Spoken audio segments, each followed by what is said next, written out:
Well, when I think about the changes in how brands connect with consumers, what everybody talks about is the fragmentation and the personalization and the need for more targeted messages for people in the right moment. What I think gets less attention but might be even more profound is how brands have to capture people's attention, because people used to watch things and read things and see things, and now they're doing all of that at once. They're watching a show, they're streaming another thing while they're doing it, they're texting their friends, both of those, and then they're buying something without ever leaving the app. And so when you think about that degree of participatory activity and media, I think it really changes how brands have to invite consumers in and get them interacting with their brand and experience rather than just exposing them to it. Looking at this period of transformation that we're looking back over 20 years, what's worked and what's worked specifically for YouTube? Well, I think what's worked for YouTube is leaning into viewer choice, right? I mean, we are religious about valuing the experience and the choice of the viewer.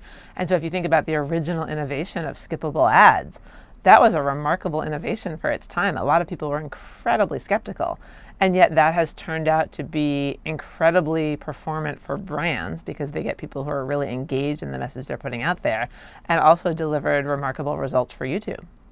How has video changed for marketers, and how has YouTube sort of redefined the opportunities that they have?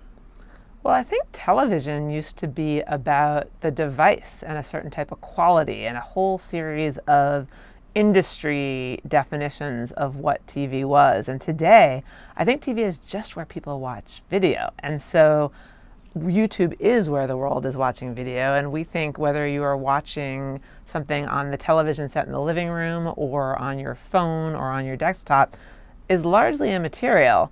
It's that you've gotten someone's attention, you're engaging them. And the example I would offer is we actually were very surprised that Shorts, which we thought of as a mobile-first format, actually performs incredibly well on the TV set, which no one would have predicted. It's remarkable. The television is YouTube's fastest growing screen, and it also is now the majority of the watch time for many of our biggest creators. I think there was a steady trend in that direction, but there were probably two things that really step changed the acceleration. One was COVID. We introduced an entirely new set of audiences who watched YouTube on television together and then stayed even as the world got back to normal. And the second was leaning into, we've always wanted to have the best array of content for anyone in the world.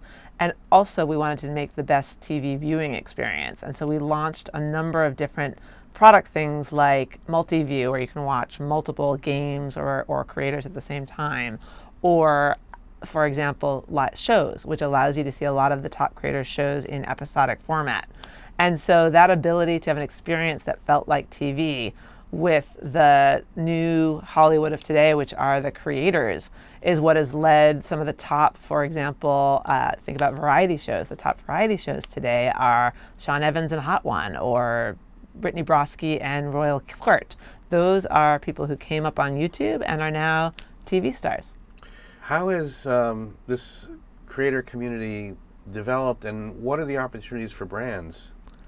Creators are and always have been the heartbeat of YouTube. We founded the creator economy with the YouTube Partner Program, which was the first program that shared revenue. And we paid out $100 billion over the last several years to creators and artists and media companies. And so as we have watched the creator economy grow, everything from the scale of the 3 million creators in the YouTube Partner Program today to the fact that our biggest creators are now full-on studios with their own capabilities and buildings and set up right next to all of the legacy studios in Hollywood.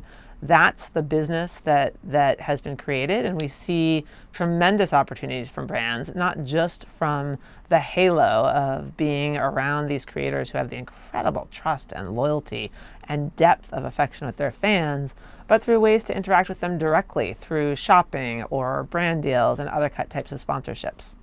What's exciting about AI, and how does it change the game, particularly for you as a platform and for marketers?